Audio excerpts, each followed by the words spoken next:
साडा कस्टमर जिहड़ा वा मक्की भी ला सके, मटरी भी ला सके, मूंगी भी ला सके।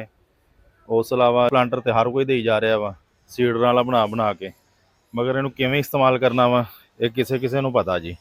ठीक है जी, ये मैं अज दे प्राइज़ भी दसदा हैगा जे।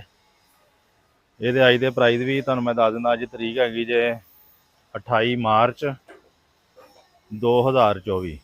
ठीक है जी। अस्सलाम वालेकुम पाकिस्तान, की हाल चाल है मेरे किसान वीरो दोस्तों। अज मैं जी फिर हाज़र हाँ जी तुहाडी खिदमत दे विच उपाड़ा दे विच खलीफा अफजल ज़रई इंडस्ट्री।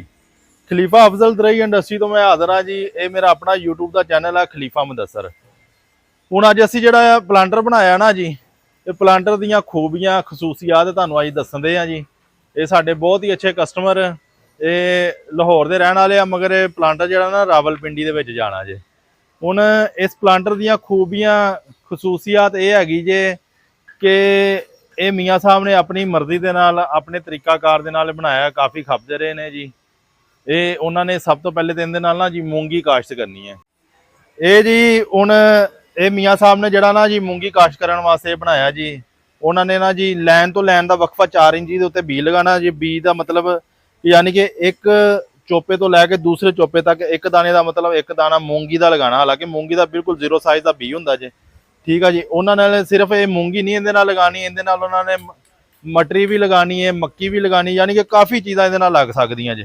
फिर उस तो बाद इस तो इलावा असीं जिहड़ा एक बैड प्लांटर तैयार करते पे ना जी, वो बैड प्लांटर जिहड़ा असीं तैयार कर रहे हैं वो तिलों की काश्त वास्ते करते पे हैं तैयार। वो भी साडे स्पैशल कस्टमर मियाँ चन्नू दे विचों आए थे, उन्होंने वास्ते तैयार कर रहे। इंशाअल्लाह वो भी जो रेडी हो जाएगा ना जी, वो वीडियो बना के मैं ना जी अपलोड करांगा जी।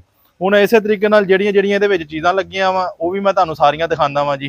ते इहदे विच ना जी जिहड़ियां किहड़ी किहड़ी चीज़ असीं किस तरीके नाल मेनटेन कीती हैगी है, किस तरीके दे नाल मूंगी लगनी हैगी है, सारी मेरी वीडियो देखना। इंशाअल्लाह तुहाडे नॉलेज इजाफा होएगा जी। और जिहड़े दोस्तां ने बुकिंग करवानी है किसी भी किस्म की, किसी भी ज़रई लात दी, हल रेजर करा गोबर रूटावेटर किसी भी किस्म का, मैं फ़ोन नंबर तुहानूं अपना दस दिंदा जी। मेरा फ़ोन नंबर नोट कर लो। यह मेरा फ़ोन नंबर जे 0345 75 45 358 है मेरा अपना फ़ोन नंबर है जे। तुसीं इत्ते राबता करके अपना कोई भी आर्डर बुक करवा सकते हो, कोई भी मालूमात लै सकते हो। ये मेरा व्हाट्सअप का नंबर ये जिहड़ा हैगा ना जी, आउट ऑफ कंट्री के जिहड़े मेरे अपने कस्टमर है ना जी, आउट ऑफ कंट्री के खास तौर पर देखो ना जी, उन्होंने कोशिश होंगी कि व्हाट्सअप के उत्ते गल हो जाए। इस गलों मैं व्हाट्सअप का नाल डिटेल लाजमी दसदा हुंदा जी।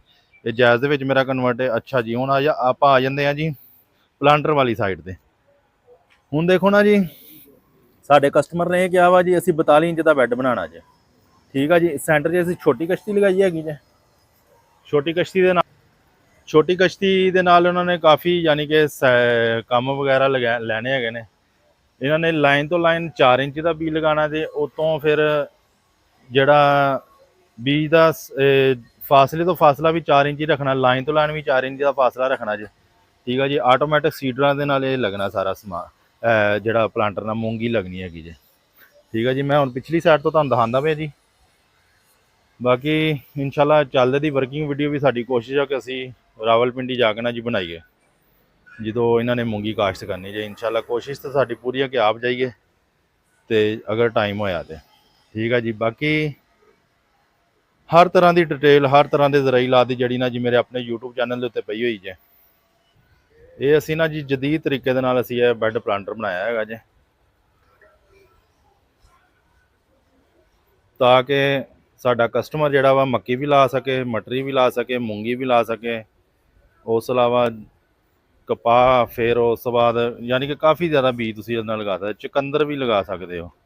चुकंदर की बड़ी अच्छी जर्मीनेशन आती जी। वो थोड़ा जिहा असीं तुहानूं जिहड़े बंदे ने जिहड़ी चीज़ लानी होवे ना उस हिसाब नाल असीं उन्हां नूं बना के देईदा वा। बैड प्लांटर तो हर कोई देई जा रहा वा सीडर वाला बना बना के, मगर इनू किवें इस्तेमाल करना वा ये किसे किसे नूं पता जी। ठीक है जी। ये मैं अज दे प्राइज़ भी दसदा हैगा जे।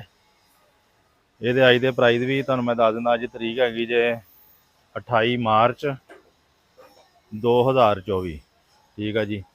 ये अज के प्राइज़ के हिसाब नाल तुहानूं मिलेगा जी 5 लाख रुपए का जी। बाकी इस तो इलावा मुकम्मल मालूमात जी लैनी है मैं तुहानूं फ़ोन नंबर अपना दस दिता और तुसीं मेरे नाल राबता कर सकते हो जी। अगर वीडियो अच्छी लगे लाइक शेयर ज़रूर कराया करो जी। मेरे चैनल को सबसक्राइब कर देवो तो अपने दोस्तों के शेयर लाजमी कराया करो जी। सारे दोस्तों के ਮੁਹੱਬਤ ਦਾ ਬਹੁਤ ਬਹੁਤ ਸ਼ੁਕਰੀਆ ਜੀ ਜਨਾਬ, ਕਿਉਂਕਿ ਮੇਰੇ ਕੋਲ ਕਾਫੀ ਕਸਟਮਰ ਨੇ ਜਿਹੜੀ ਨਾ ਆਨਲਾਈਨ ਬੁਕਿੰਗ ਵੀ ਕਰਾਈ ਹੋਈ ਆ ਗੋਬਲਾਂ ਦੀ, ਪਲਾਂਟਰਾਂ ਦੀ, ਚੀਜ਼ਲ ਹਲ ਦੀ, ਇਦਾਂ ਦੀਆਂ ਕਾਫੀ ਚੀਜ਼ਾਂ ਜਿਹੜੀਆਂ ਹੈਗੀਆਂ ਜੀ। ਇਨਸ਼ਾਅੱਲਾ ਜਿਵੇਂ ਜਿਵੇਂ ਬਣੀ ਜਾਏਗੀ ਇਨਸ਼ਾਅੱਲਾ ਵੀਡੀਓ ਅਪਲੋਡ ਕਰਦੇ ਰਵਾਂਗਾ ਜੀ। ਜਜ਼ਾਕ ਅੱਲਾ ਜੀ, ਸਲਾਮ ਅਲੈਕੁਮ।